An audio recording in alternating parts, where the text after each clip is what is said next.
Welcome to the W3C call for the 9th of October. I think most of the people here know each other, but if we could just do a round of introductions, that would be great. I will start. I'm Timothy Hill, Data Standards and Technical Lead for the OpenActive project here at the Open Data Institute. Travis, could you introduce yourself, please? Hi everyone, my name is Travis.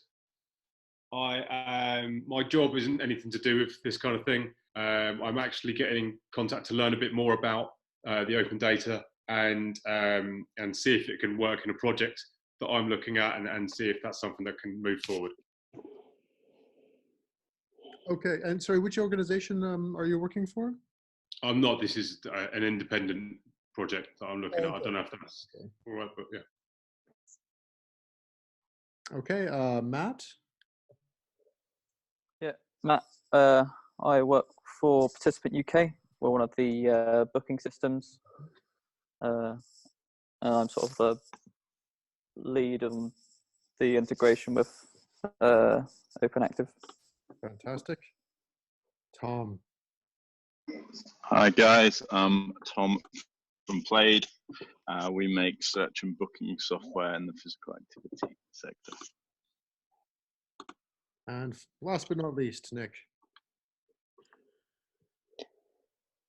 Hi guys, yeah, Nick Evans. I am technical engagement lead on the OpenActive project within the Open Data Institute. I also have a hat which is related to IMIN.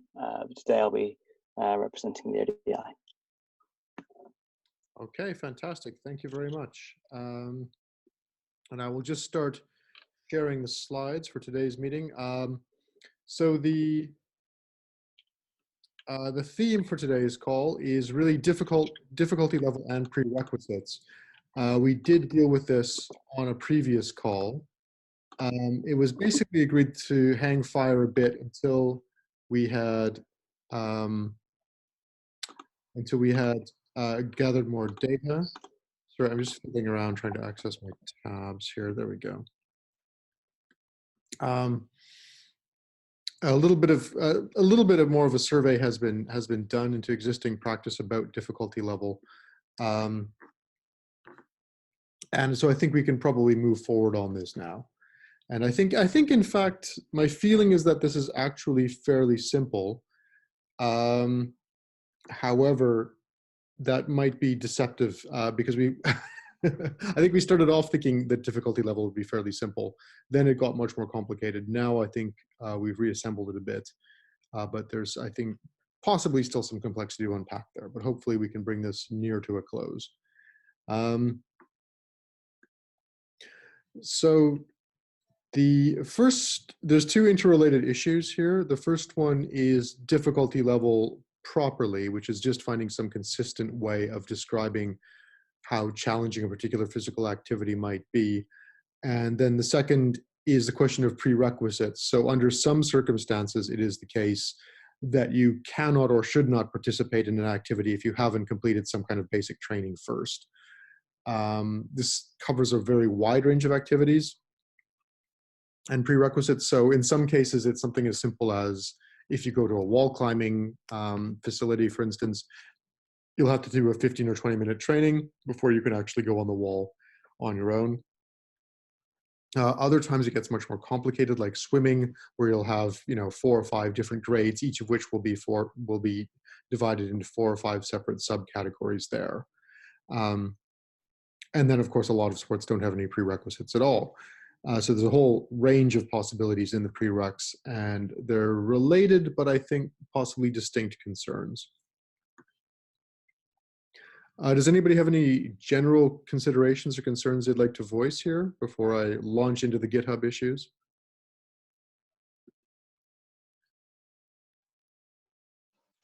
No, not on my end. Okay. Great then. So I'll start with consistent levels because I think this is where most of the complexity has been unpacked. I'm just going to scroll all the way down just to review the existing proposal. The existing proposal is colored by the fact that OpenActive's aims are mostly to help people who are relatively inactive become more so. So there's more attention paid to the beginning part of the journey than the end. And if you look at the survey, you'll see that typically where things get more complicated is at the expert end, that most activity providers will have some kind of loose division of 3 or 4 categories, you know, easy, intermediate, difficult, or something like that. And where things really start ramifying is at the difficult end, that, you know, if you're past your white belt in a martial art, then you'll have a whole series of belts, and then you'll have subdivisions within those belts, so that a black belt has got 9 degrees to it and that kind of thing. But the beginner end of the spectrum is more simple.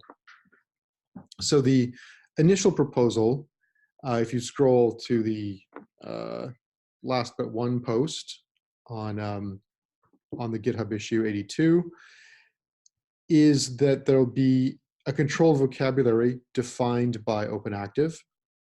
And this has no experience required, beginner, open for all, and experienced as the 4 head terms. And then there's an option to link to a more defined taxonomy that would be up to the organizing institution to define.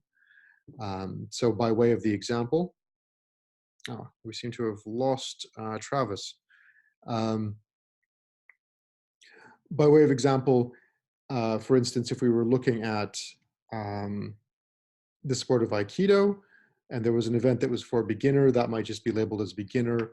But if we had an event that was aimed at those who had at least some experience in the sport, it would be labeled simply as suitable for experienced participants.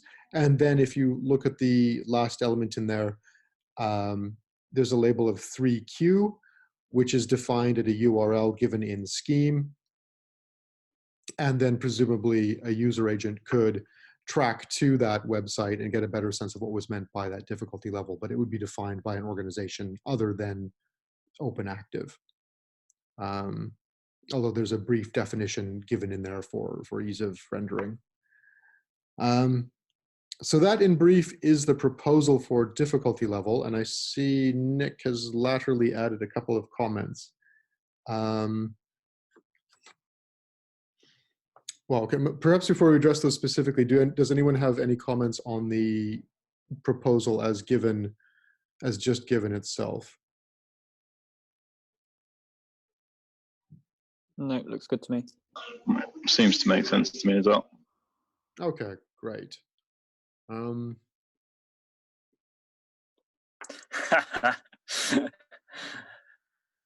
So Nick. I wasn't trying to be awkward. There's always one. So I think this is pretty self-explanatory, but can you just take us through your thinking here? Yeah, so I guess there's if we imagine like a search experience, maybe like the kind of thing that Tom would be building, and that there's a kind of level filter in that search experience. Just kind of imagining where this would come, what it would look like, and right now as it's defined, that would currently have 4 options in that drop down. It sounds like, which I think if you scroll up, you've enumerated just above. There you go. No experience, beginner, open to all, and experience. Which I guess kind of makes sense in terms of. But I guess what I was wondering was whether we need to be clear on what the definitions of those are.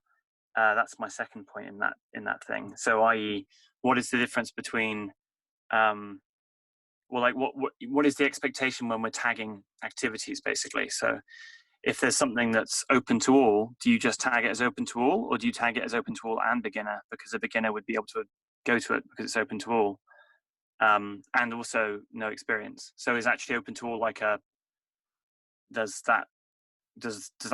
an open to all session occur? Does it come back for a search for everything? Well, whatever you put in, because it's open to all, whatever your requirement is, or do you only get back open to all sessions, if you see what I mean? Right. Yes. My assumption would be that it would show up on any search. It might be worth checking that because I believe there were a couple of leisure providers, mostly in the group classes kind of sector, who use the open for all classification. So you had yoga classes and Zumba and that kind of thing. So it might be worth seeing how they deal with that. But my assumption would be that yes, if you feel well, it's probably if you imagine it as like a faceted list, I would imagine then open for all would be a distinct category. But if you were searching for beginner or experienced or whatever, I would imagine it would also show up there.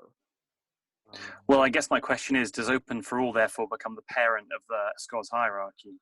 Because in fact, everything else is a narrower thing. So open to all is the parent, and then you've got no experience, beginner, and experience as the next level down. I'm trying to figure out what the difference is between no experience and beginner, and what's the need of it. I think, like, from our perspective, we will just display beginner, intermediate, advanced.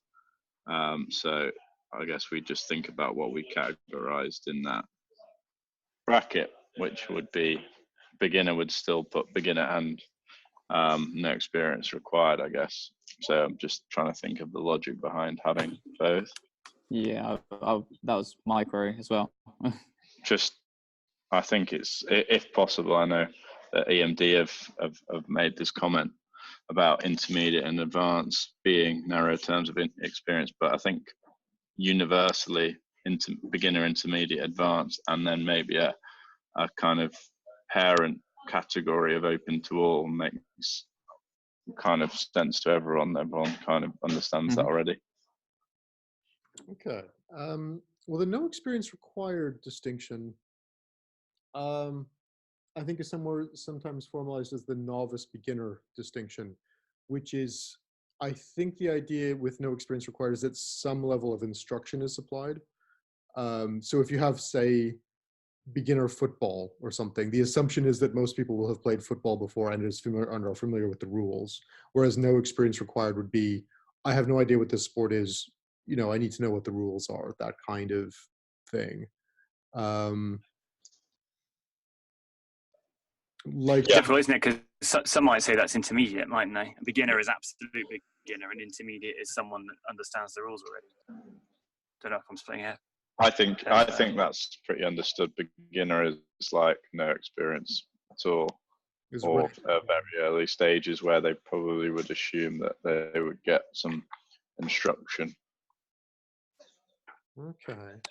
I'm just trying to think of what actual, say it was football session, when would it ever be beginner with no instruction?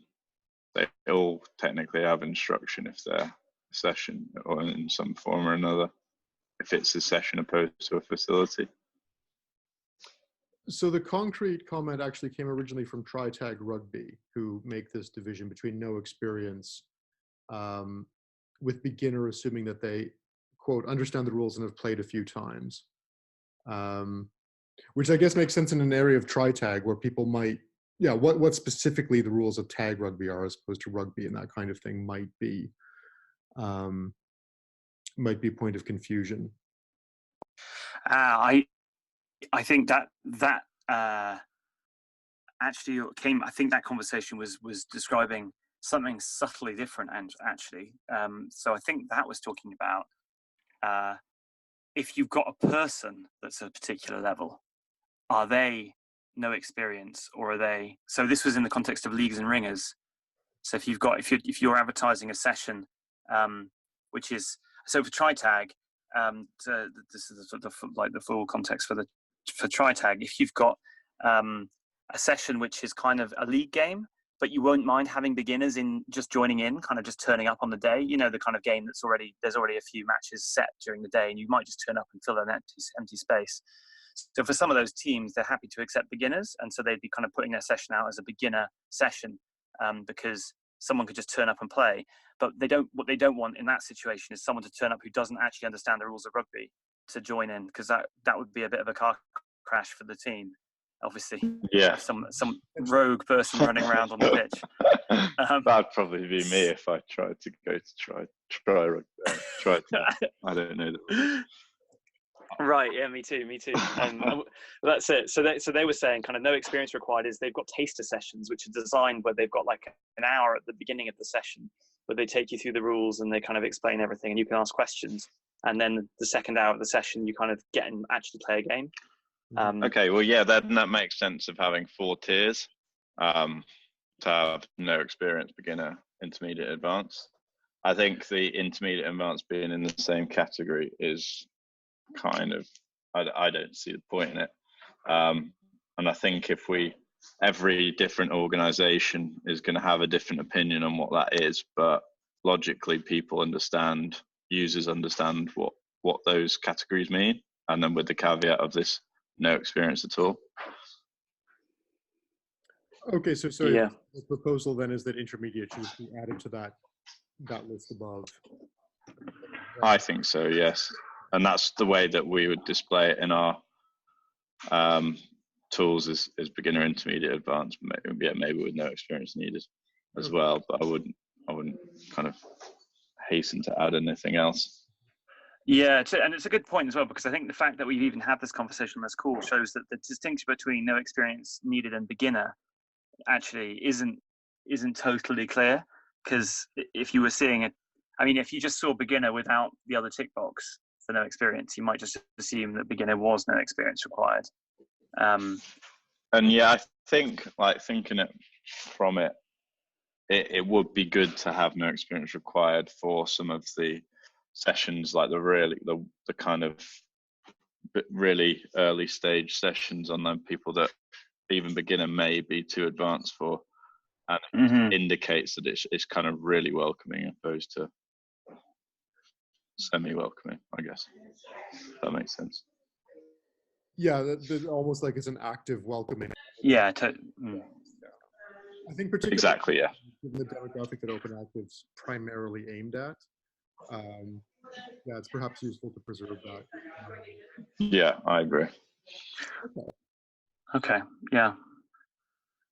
Okay, so so on the intermediate and advanced question, Tim, I know that the reason these two emerged at the minute is because you did a lot of research into all the various types of names. I know that was the previous issue.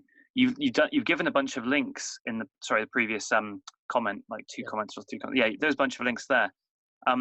Did you happen to? Because I kind of clicked into some of those and I can see that they've got the different examples of the tiers. You don't happen to have that summarized somewhere, do you, or is that just kind of clicking into each one? And then it sort of the only conclusion I could come at was there's a range of stuff and it's all fairly intuitive. Once you start getting into prerequisites, it gets more complicated.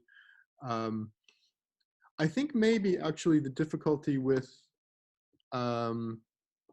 experienced is that really maybe it's just an unhelpful form of word. So what this is capturing is no experience required. Beginner and open for all are all sort of variants on things you can throw yourself into, without making any assumptions that you've got any competence at it.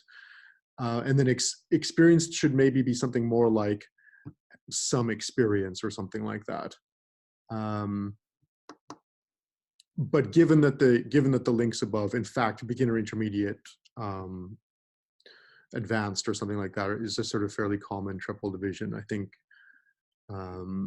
maybe for the sake of implementers, it would make sense just to have it as keep that intermediate category there. Without trying to play devil's advocate too much on that, because I know that some of the British cycling data, for example, doesn't really fit into that. The advanced intermediate categories of because they've got what are they something like go steady and there's different kind of words that say the same thing, and then and also in martial arts as well, isn't it? The case that there's something similar there as well. So I guess it's just, yeah. I mean, if we do, this is, I think where this has kind of come from is that there was that whole conversation before about using kind of font weights, like something like a number classification to say how intermediate or how advanced something was. And I think that was potentially a bit complicated. And so we then came back to, well, we'll just not put any numbers in, we'll just call it all experienced. Mm-hmm. So I guess my only question is, if we do go with advanced and intermediate, like where do people put stuff that's not in either of those two? Or, because basically I think most EMD type activities like Zumba and yoga, intermediate and advanced is quite well recognized. But when you get into things that are other sports that have got their own kind of set categories, like skiing, for example, where there's numbered levels, then, you know, if level 1 is beginner, level 2, if there's 4 levels, level 2 is intermediate, and I guess level 3 and 4 are advanced, maybe. I'm just checking that that's a sensible mapping. Yeah, I mean, I think that's, I think that is down to the activity providers to map to some sort of more refined categorization. So to take the British cycling example, and in particular, difficulty level became quite vexed when we started applying it to routes.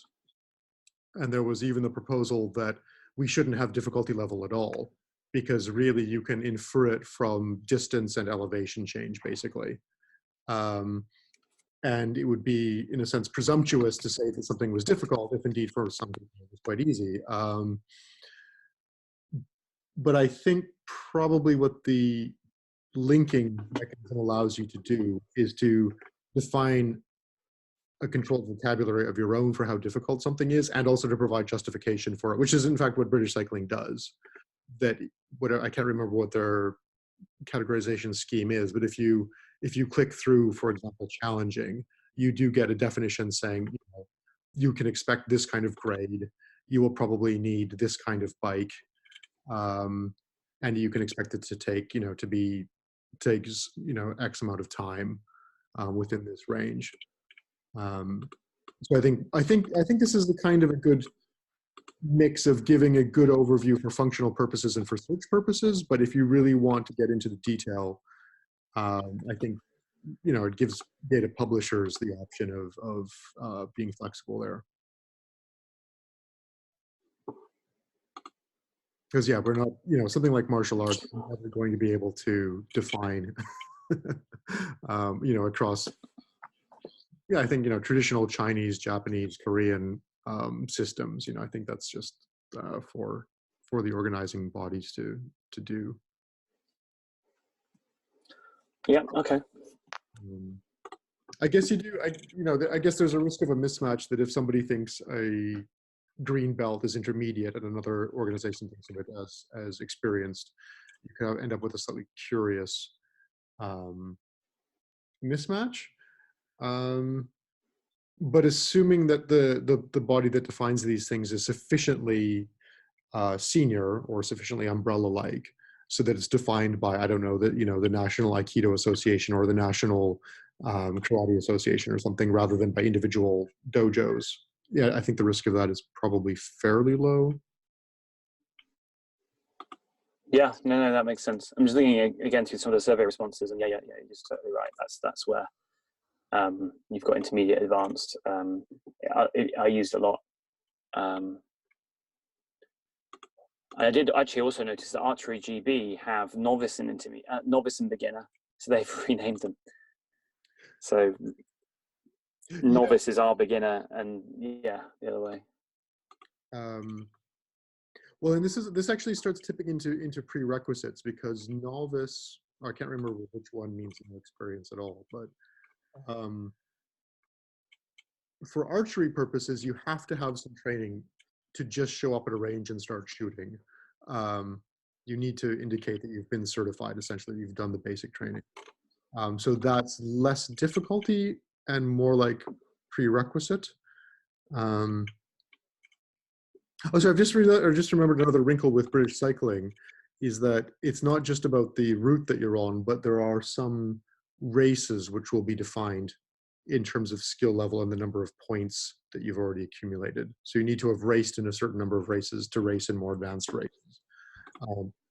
Again, that kind of complexity, I think we can only solve by linking it out. Yeah, it makes sense. Okay, so add intermediate into that. Oh, so the open for all, is that an umbrella term at the top of a hierarchy, or is that its own category, I guess, is the question.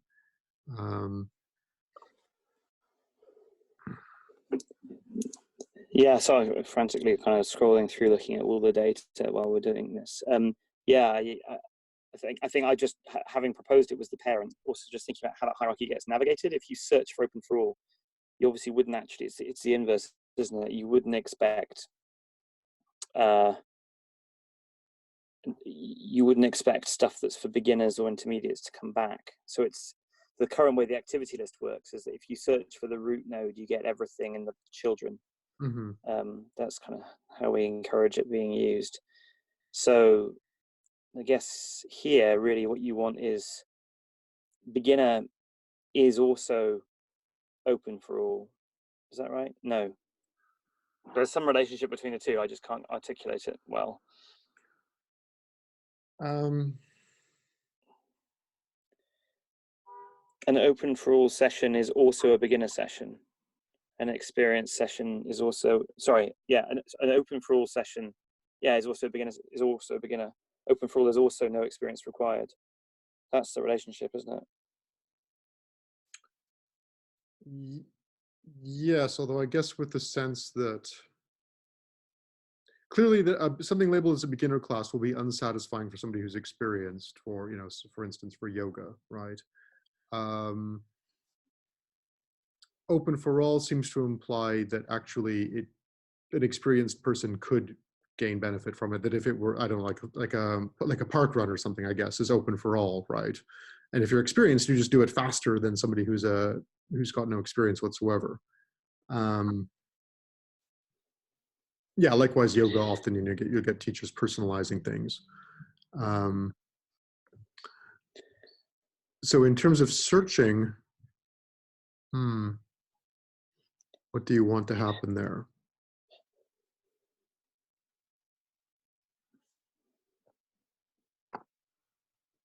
You probably want anything tagged open for all should respond to all kinds of searches. Well,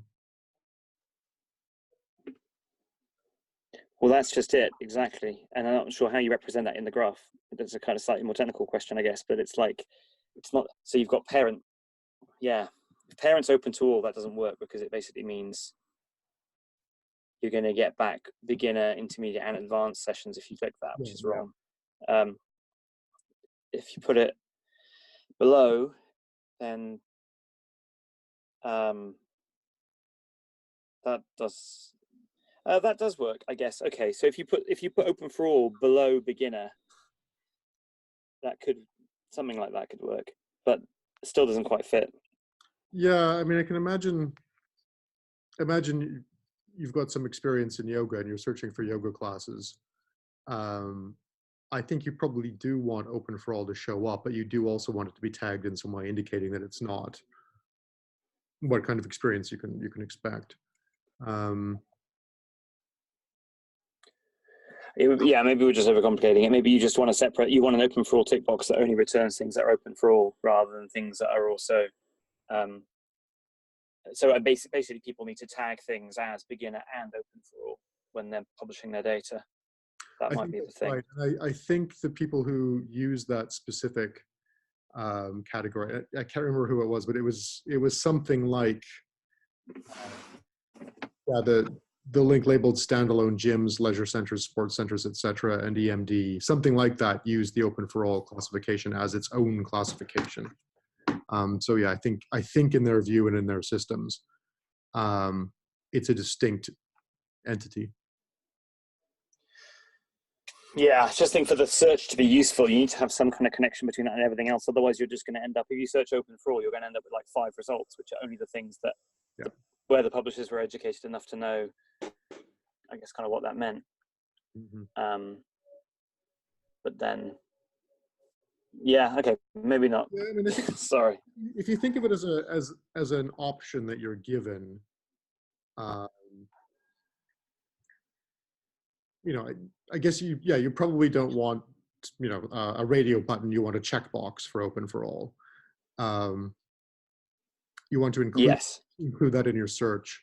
But I think you do want to be aware that it's a distinct category. I'd probably say you don't want the open for alls falling into the beginner, intermediate, and experienced for sure. Right. I guess they're undecided by the organizer. Mhm. So you don't want participants just attending those ones. Right. Okay. So, by the sounds of it, at this moment in time, it's probably easier just to have that open for all as a separate checkbox on there. And then if an organizer wants to add beginner as an extra to that, then that's what they should do.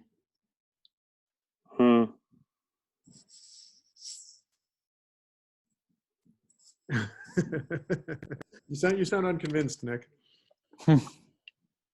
No, I think that's right. It's something doesn't kind of sit, but I'm not sure what it is. But yeah, I think that is right. I mean, Yeah. I mean, separately. conceptually, yeah. I think as soon as you start thinking of it as a tree, it gets awkward. I think in terms of actual sort of pragmatics of use, I think it's probably fine. Yeah, it's just that kind of, if you imagine a search filter where you've got a open for all and a beginner, just kind of thinking what kind of stuff comes back if you tick each of those things. Yeah, I think that's got to be fine, isn't it? I guess if you tick beginner, it's probably that you expect open to all stuff to come back as well. Do you? Or maybe not. I think I guess the question is whether or not you're aware that's a category at all, because I feel like if you're presented with those two categories, the meaning is fairly clear, and you might indeed only want beginner classes, right, or beginner runs, for instance. You don't want to be involved in a run where some people are going to be, ahead of you. I guess the problem comes if somebody's not aware that there is an open for all category, and then ends up missing classes that would have been suitable for them because they were not tagged with beginner but only with the open for all tag. Is that the scenario that's worrying you? No, I think it's fine. It's just I think it's probably like you say. Basically what we're doing is everyone is going to have to implement, I think, probably all four for it to be useful, right? So it's just a case of looking at current categories where open for all doesn't exist. Current providers where open for all doesn't exist, and seeing if they can either adopt it or consider adopting it where it's relevant. Because a lot of people will already just have beginner, intermediate, advanced. So I guess by adding this extra category, it might make the search kind of that particular set of results might be less useful. But like you say, if people are presented with that and beginner, maybe they just tick both, and that's fine because they can get both back if it's just a normal kind of filter where you can check how many things you want. So yeah, I think it's fine. And again, I think possibly for the OpenActive target audience, I think one of the findings that London Sport has made is just that how incredibly small a barrier often things can be, how incredibly small an item can present a barrier. So I think people are, and I think I could come up with some consumer research to support this, people can be easily put off by the presence of more skilled people in a class. So it's probably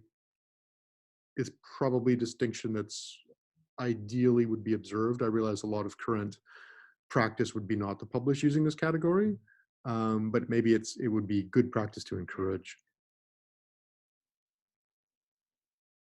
People who are really inactive, okay, like to have this available. Yeah, I think it would be. Okay, so I have one further proposal, just on terms of the tree, because I guess that's maybe what I've been trying to figure this out as.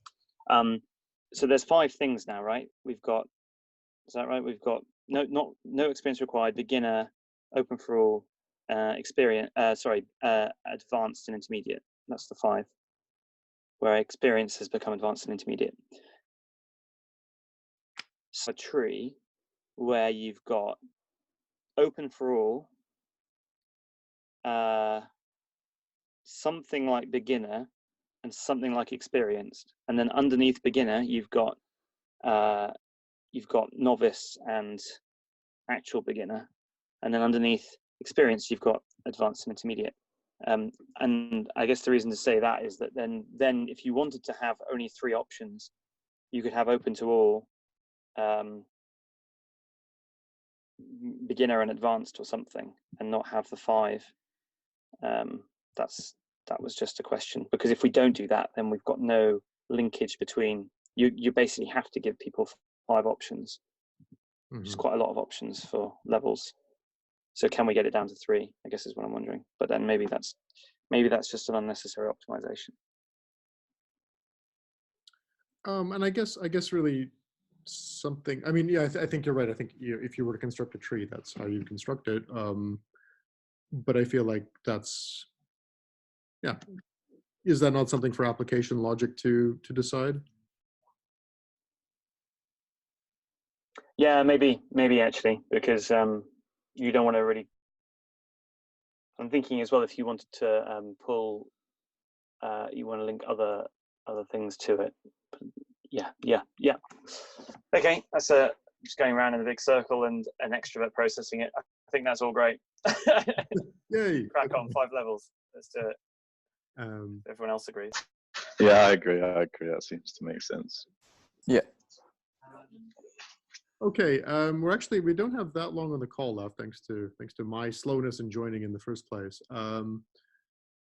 If we can consider difficulty level or consistent levels solved for the moment with the addition of an additional category, intermediate, I'm just going to move us on to prerequisites.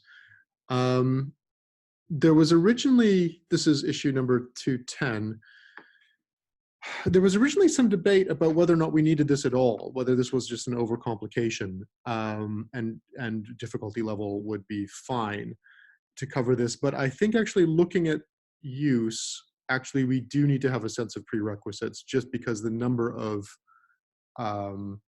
scenarios or the number of agencies that are using it is actually quite large. So I think the ones that are listed are archery, snorkeling, swimming, and then there's the health certification statement, generally speaking, for almost all activity providers.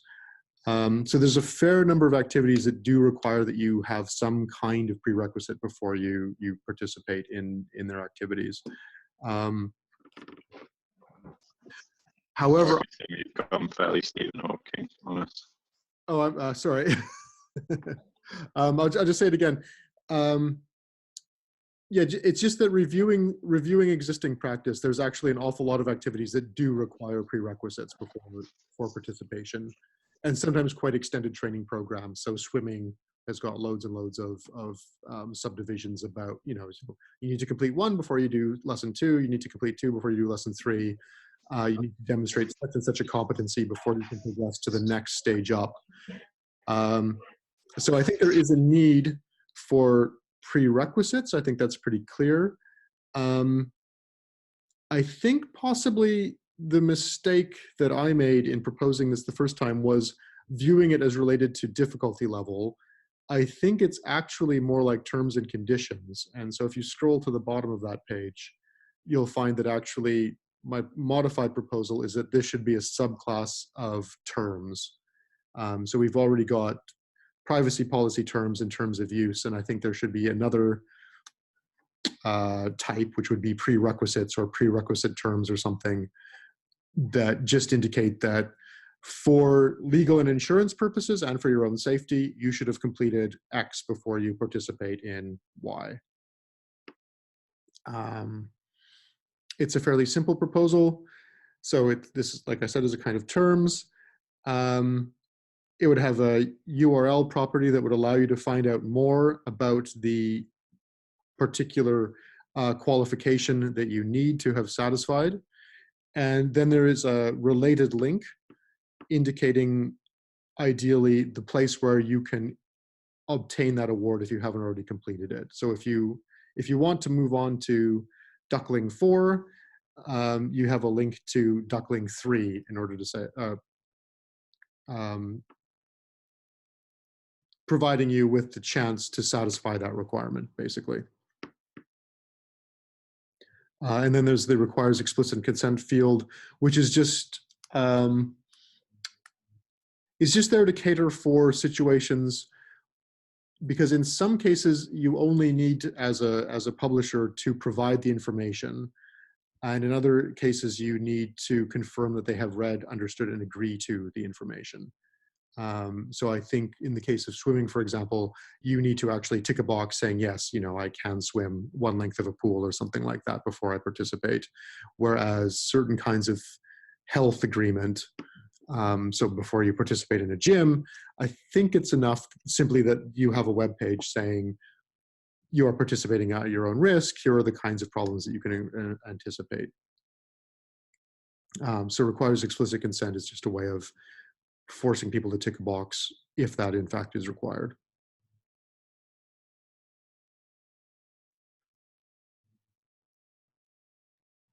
Is this simple enough that we can move ahead on this, or is this giving people qualms? That seems good to me. I'm gonna unfortunately have a question about this, which is there's two angles to this, right? Because I don't think what you've written there is actually does really describe what we're asking for as a prerequisite. So if we really need Ducklings 4 to go to do that swimming, what if I've actually got an equivalent qualification to Ducklings 4? So is the requirement that I can swim 100 meters, or is it that I've done Ducklings 4 as opposed to the Welsh equivalent? Or I guess in diving terms, if I've got a PADI, what if I've got an SSI qualification? Is there an equivalence that's required? So I guess what I'm wondering is,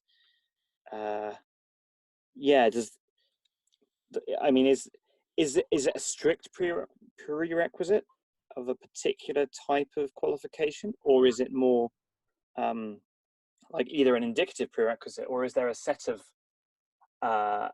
applicable qualifications that might be enough? So do you reference the equivalent of PADI, SSI, and whatever else that you want, or Ducklings and the other similar qualifications that would be applicable there? And if that's the case, then do we need like an and or relationship between them? Because requires explicit consent would kind of lead you to imagining there's a tick box which says, have you got Ducklings 4? Which you might not have. You might have an equivalent of Ducklings 4, I guess. And so do you either have a few, and then I guess the flip of this is, if this is a prerequisite and I can attain this through some course, and then I'm gonna link that somehow to the course itself, so I can go and get Ducklings 4. Is that a useful? So terms of use makes a lot of sense in the prerequisite case, but if it's a session that allows me to get Ducklings 4, does it make sense to be terms of use in that context? There we go. That's two thoughts. So my immediate response to the first question would be, I think that is again up to the organizer to define. So if you are a diving instructor and you are willing to take, or you are legally allowed to take, Welsh qualifications or Scottish qualifications that are equivalent, I would assume you state that in the URL, the page linked to by the URL, and you say, equivalent to blah, blah, blah, blah, blah, these mappings. When you think about, I see. Because I'd assumed that we were trying to get this to be relatively standardized. So if, for example, you had a filter and you wanted to filter on, where you needed SSI or where you needed whatever, you could do that across all of the different. So would we be encouraging, for example, like we do with Les Mills for the program stuff, would we be encouraging PADI and SSI to publish their list of qualification URLs somewhere that people could draw on and use in their data, or something like that? Or is the aim here is it not supposed to be standardized? Like, is Ducklings 4 just is everyone who's publishing ducklinks 4 going to have an arbitrary URL that's their own kind of equivalent of it, and the name might not match because they might have used the full letter word for 4 instead of the numeric digit or whatever. I think it does depend a lot on the sector or the activity. So swimming is very heavily branded. And so in that case, I think what you just described is correct. That, essentially Duckling 4 is shared by a number of organizations, or rather the Ducklings gradation is shared by a number of organizations, but equally you'll find lots that have got their own scene going on. So there, I think it is fine to leave it down to the institution, or rather there's little choice but to do so. Yeah, with regard to diving, I'm afraid I don't know if there are more standardized standards, essentially, and it's possible to do a sensible mapping across them, then it does make sense to possibly just model this as an array, right? If it's the case that Welsh qualification 1 equals English qualification 1 equals Scottish qualification 1 equals EU qualification 1, then you could just say, here are the various prerequisites that you could use.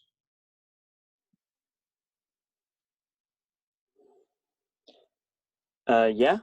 So does that then affect requires explicit consent? Because you wouldn't require all of them, I guess. You just require any of them. Right. Yes. One of.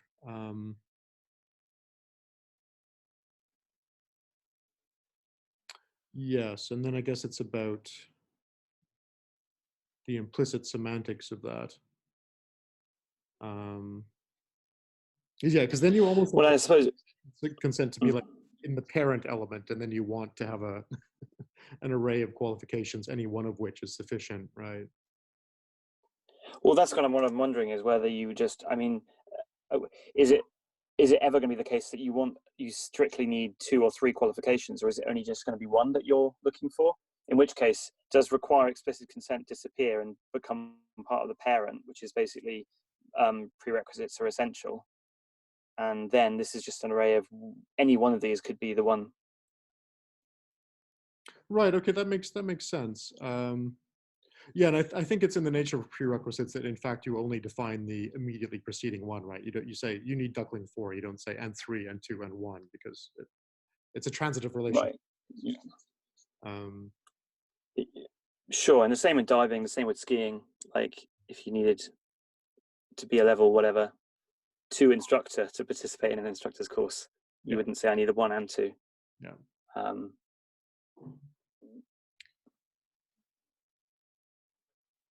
I guess. Does that fit with all of the research of the different prerequisites that you looked at? Were there any that required 2, or were they all transitive? Well, in fact, it was the only example that I found that had really prolonged series of gradations was swimming, that had lots and lots and lots of this kind of very articulated flow structure. It was more common to have a kind of 2-level structure. Like I think snorkeling, there's 3 or 4 different paths that you can take in snorkeling, but each of them consists of only 1 or 2 levels. So there's sort of basic instruction and then you have more advanced instruction. So it didn't really arise in that case. Is this something where we need to do a little more research then? I don't really know of. I wasn't aware of the diving example. It's a little bit curious. It really only arises in this situation, doesn't it? I was just thinking, like with skiing, I don't know if you'd ever really want to map across from one to the other, but then that's because it's more of a, yeah, sorry, never mind. Erase that thought. That's not really, you don't really get qualifications for skiing in that sense, do you? No, not really. Yeah, that's what I'm thinking, more instructor qualifications, but you're right. It's more things like diving where you've got like an actual safety constraint. I don't know what other examples there are of that really though.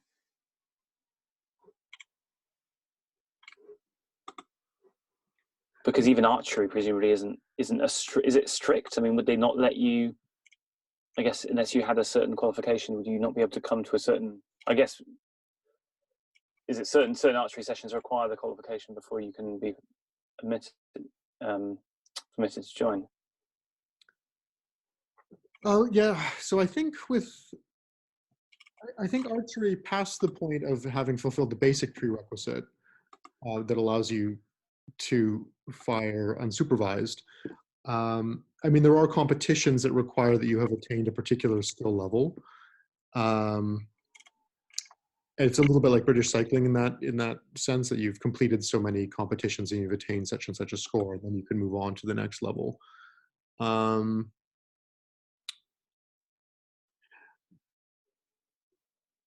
But I think there, again, it's so bespoke that, again, it's about linking out to the URL and saying, yes, I've done this, much more than it's about, mapping that to some kind of other structure.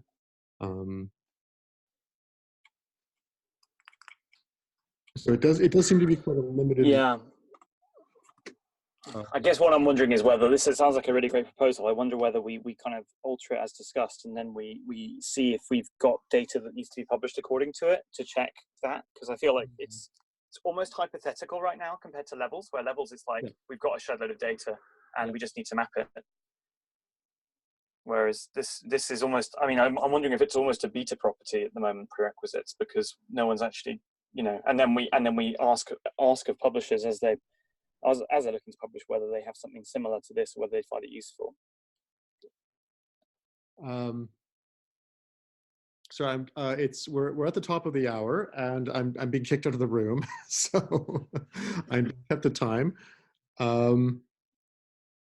Yeah. Okay. So I think as you say, yes, we want something about prerequisites being in the parents, and then an array underneath for possible prerequisite satisfaction, and then a little more research into what we're actually. Yeah, it's important to get it right, because I think there are legal implications here, and there's financial implications, or in the sense of insurance. So yeah, maybe time spent researching this more would be time well spent.